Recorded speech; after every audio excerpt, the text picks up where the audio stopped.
ಅತ್ಯಂತ ಆತಂಕಕಾರಿ ಬೆಳವಣಿಗೆಗಳು ನಡೀತಾ ಇದ್ದಾವೆ. ಉದಯಗಿರಿಯಲ್ಲಿ ನಡೆದಿರುವಂತಹ ಘಟನೆಯನ್ನು ಬಿಜೆಪಿ ಕಾಂಗ್ರೆಸ್ ಅನ್ನುವಂತಹ ದೃಷ್ಟಿಕೋನದಿಂದ ನೋಡಲಾರದೆ, ಉದಯಗಿರಿಯಲ್ಲಿ ನಡೆದಿರುವಂತಹ ಘಟನೆಯನ್ನು ಹಿಂದೂ ಮತ್ತು ಮುಸ್ಲಿಂ ಅನ್ನುವಂತಹ ದೃಷ್ಟಿಕೋನದಿಂದ ನೋಡಲಾರದೆ, ಈ ದೇಶದಲ್ಲಿ ವಿಶೇಷವಾಗಿ ಕರ್ನಾಟಕದಲ್ಲಿ ಆಂತರಿಕ ಸುರಕ್ಷತೆ ಯಾವ ಸ್ಥಿತಿಯನ್ನು ತಲುಪ್ತಾ ಇದೆ ಅನ್ನುವಂತಹ ದೃಷ್ಟಿಕೋನದಿಂದ ನಾವಿದನ್ನು ನೋಡಬೇಕಾಗಿದೆ. ಎರಡನೇದು, ರಕ್ಷಣಾ ವ್ಯವಸ್ಥೆಯ ಬಗ್ಗೆಯೇ ಜನಸಾಮಾನ್ಯರಿಗೆ ಸಂಶಯ ಮೂಡಿಬಿಟ್ರೆ ಈ ರಾಜ್ಯದಲ್ಲಿ ಜನಸಾಮಾನ್ಯ ಯಾವ ರೀತಿಯ ಭರವಸೆಯ ಬದುಕನ್ನು ಕಟ್ಟಿಕೊಳ್ಳಬಲ್ಲ ಅನ್ನುವಂತಹ ಆತಂಕದಿಂದ ಈ ಘಟನೆಯನ್ನು ನೋಡಬೇಕಾಗಿದೆ, ಉದಯಗಿರಿ ಘಟನೆಯನ್ನು. ಸೊ ಪೊಲೀಸ್ ಠಾಣೆಗೆ ನುಗ್ಗುವಂಥದ್ದು, ಒಬ್ಬ IPS ಸೀನಿಯರ್ ಪೊಲೀಸ್ ಆಫೀಸರ್ ಹಂತದ ಅಧಿಕಾರಿಗಳ ಮೇಲೆ ಹಲ್ಲೆ, ಪೊಲೀಸರ ಮೇಲೆ ಆಕ್ರಮಣ ಆಗ್ತಾ ಇದೆ ಅಂದರೆ ನಾವು ಯಾವ ಹಂತವನ್ನು ಮುಟ್ತಾ ಇದ್ದೇವೆ? ಸೊ ಇದರ ಹಿಂದೆ ಯಾವ ಶಕ್ತಿಗಳು ಕೆಲಸ ಮಾಡ್ತಾ ಇದ್ದಾವೆ? ಈ ಶಕ್ತಿಗಳು ಇದೇ ವೇಗದಲ್ಲಿ ಬೆಳೆದರೆ ಈ ರಾಷ್ಟ್ರದ ಆಂತರಿಕ ಸುರಕ್ಷತೆ ಎಷ್ಟು ದಿನ ಗಟ್ಟಿಯಾಗಿ ಉಳಿಬಹುದು? ಹಾಗಾಗಿ ಈ ಸಂದರ್ಭದಲ್ಲಿ ಎಲ್ಲ ಪಕ್ಷಗಳು ಒಟ್ಟಾಗಿ ನಾವು ಮಾಡಬೇಕಾಗಿರುವಂತಹ ಕೆಲಸ ಏನು ಅಂದರೆ, ಆಂತರಿಕ ಭದ್ರತೆಯನ್ನು ಕಾಪಾಡಿಕೊಳ್ಳೋದಕ್ಕೆ ಯಾವ ಕ್ರಮವನ್ನು ತೆಗೆದುಕೊಳ್ಳಬೇಕಾಗಿದೆ, ರಕ್ಷಣಾ ಸಂಸ್ಥೆಗಳಾದಂತಹ ಪೊಲೀಸರಿಗೆ ಈ ಸಂದರ್ಭದಲ್ಲಿ ಒಟ್ಟಾರೆ ವ್ಯವಸ್ಥೆಯಾಗಿ ಅವರಿಗೆ ನೈತಿಕ ಬೆಂಬಲವನ್ನು ನಾವು ಕೊಡಬೇಕಾಗಿದೆ. ನನಗೆ ಅನಿಸುವಂಥದ್ದು, ಪೊಲೀಸ್ ವ್ಯವಸ್ಥೆಯನ್ನು ಅಸ್ಥಿರಗೊಳಿಸುವಂಥದ್ದು, ಪೊಲೀಸ್ ವ್ಯವಸ್ಥೆಯ ಒಳಗೆ, ಪೊಲೀಸ್ ಬಲದ ಒಳಗೆ ನಮಗೆ ಸುರಕ್ಷತೆ ಇಲ್ಲ ಅನ್ನುವಂತಹ ಭಾವನೆಯನ್ನು ಮೂಡಿಸುವಂತಹ ಷಡ್ಯಂತ್ರ ವ್ಯವಸ್ಥಿತವಾಗಿ ನಡೀತಾ ಇದೆ. ಎರಡನೇದು, ಈ ರಾಜ್ಯ ಆಂತರಿಕ ಗಲಭೆಯನ್ನು ಸೃಷ್ಟಿ ಮಾಡಿದರೆ, ಈ ರಾಜ್ಯ ಆಂತರಿಕ ಗಲಭೆಗೆ ಬಲಿಯಾದರೆ ಪೊಲೀಸ್ ವ್ಯವಸ್ಥೆ ಇದನ್ನು ನಿಯಂತ್ರಣ ಮಾಡಲಾರದು ಅನ್ನುವಂತಹ ಸಂದೇಶವನ್ನು ಈ ಸಮಾಜಕ್ಕೆ ಕಳಿಸೋದಕ್ಕೆ ಒಂದು ಷಡ್ಯಂತ್ರ ನಡೀತಾ ಇದೆ.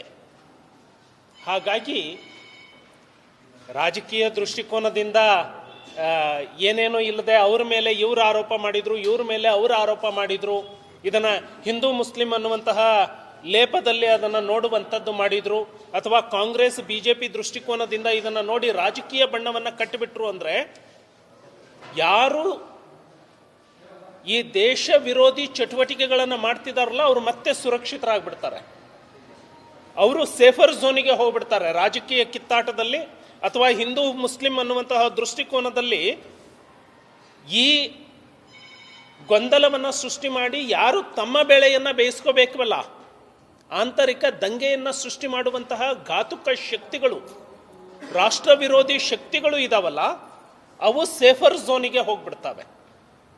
ನಾವು ಯೋಚನೆ ಮಾಡಬೇಕಾಗಿರುವಂಥದ್ದು ಆ ಶಕ್ತಿಗಳನ್ನು ಮಟ್ಟ ಹಾಕೋದು ಹೇಗೆ ಅಂತ.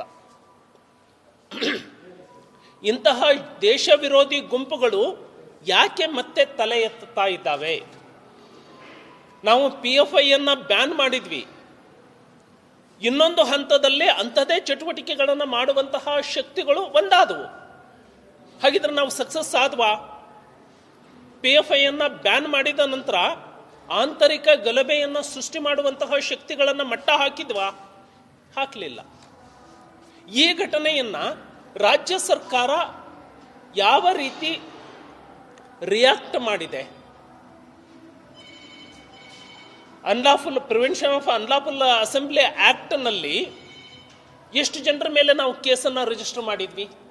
ಅವರು ಯಾವುದೇ ಜಾತಿಯಲ್ಲಿ ಇರಲಿ ರೀ, ಅವರು ಯಾವುದೇ ಧರ್ಮದಲ್ಲಿ ಇರಲಿ, ರಾಷ್ಟ್ರಕ್ಕೆ, ರಾಷ್ಟ್ರದ ಸುರಕ್ಷತೆಗೆ, ರಾಷ್ಟ್ರದ ಆಂತರಿಕ ಭದ್ರತೆಗೆ ಧಕ್ಕೆಯನ್ನು ಒಡ್ತಾ ಇದ್ದಾರೆ ಅಂತ ಹೇಳಿದ್ರೆ ಅವ್ರು ಯಾರೇ ಆಗಿರಲಿ, ನಾವೆಲ್ಲರೂ ಒಂದಾಗಿ ಅವರನ್ನ ಎದುರಿಸ್ತಾ ಇದ್ದೀವ? ಇನ್ನೊಂದು ಸಾರಿ ಆತ ತಲೆ ಎತ್ತಲಾರದಂತೆ ಅವನ ನರ ಕಟ್ ಮಾಡೋ ಧೈರ್ಯ ನಮ್ಮ ಒಳಗೆ ಇದೆಯಾ? ಆ ಕಮಿಟ್ಮೆಂಟ್ ಈ ಸರ್ಕಾರದಲ್ಲಿ ಇದೆಯಾ? ಇದನ್ನ ನಾವು ನೋಡಬೇಕಾಗಿದೆ.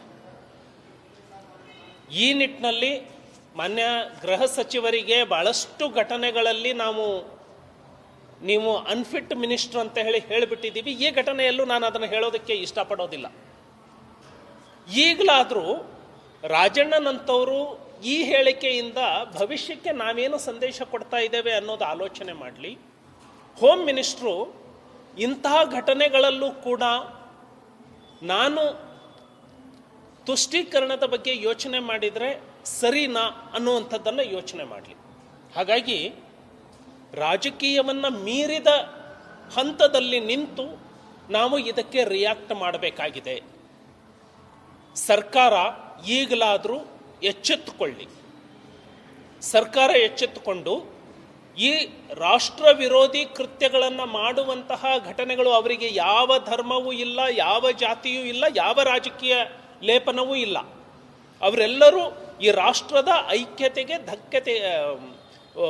ಏಕತೆಗೆ ಧಕ್ಕೆಯನ್ನು ಕೊಡುವಂಥವು. ಅವರನ್ನು ರಾಷ್ಟ್ರ ವಿರೋಧಿಗಳು ಅಂತ ಹೇಳಿ ಅವರನ್ನು ಗುರುತಿಸುವಂಥದ್ದು, ರಾಷ್ಟ್ರ ವಿರೋಧಿಗಳ ಹಂತದಲ್ಲಿ ಅವರಿಗೆ ಉತ್ತರ ಕೊಡುವಂತಹ ಬದ್ಧತೆ ಈ ಸರ್ಕಾರದಿಂದ ಆಗಬೇಕಾಗಿದೆ. ಈ ಸರ್ಕಾರ ಆ ನಿಟ್ಟಿನಲ್ಲಿ ಯೋಚನೆ ಮಾಡಲಿ. ಭಾರತೀಯ ಜನತಾ ಪಕ್ಷ ನಿಮ್ಮ ಜೊತೆಗೆ ಸಹಕಾರ ನೀಡುತ್ತೆ.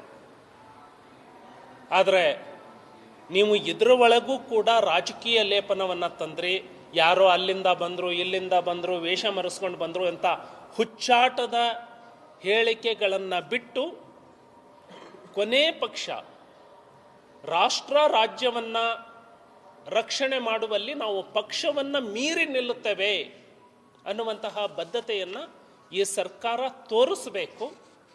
ಈ ಸರ್ಕಾರ ಆ ನಿಟ್ಟಿನಲ್ಲಿ ದಿಟ್ಟವಾದಂತಹ ಕ್ರಮವನ್ನು ತೆಗೆದುಕೊಳ್ಳಿ ಅಂತ ಹೇಳಿ, ಆ ಕ್ರಮಕ್ಕೆ ನಮ್ಮ ಬೆಂಬಲ ಕೂಡ ಇರುತ್ತೆ ಅನ್ನುವಂತಹ ಮಾತನ್ನು ಹೇಳ್ತಾ ತಕ್ಷಣಕ್ಕೆ ತಾವು ಕಾರ್ಯಪ್ರವೃತ್ತರಾಗಬೇಕು ಅಂತ ಹೇಳಿ ನಿಮ್ಮಲ್ಲಿ ವಿನಂತಿಯನ್ನು ಮಾಡಿಕೊಳ್ತಾನೆ.